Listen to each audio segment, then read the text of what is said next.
ఇదే నా పల్లెటూరు, ఇదే నా తల్లిగారు, మా ఊరి పాడి పంట రాములోరి దీవెనంట. తల్లి గోదావరి నీళ్ళు కడిగ సీతమ్మ పాదాలు, ఊరంతా హాయ్ హాయ్ హాయ్, మనసంతా హాయ్ హాయ్ హాయ్.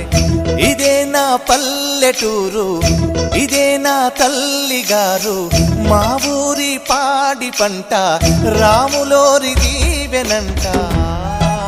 రీ రీ రీ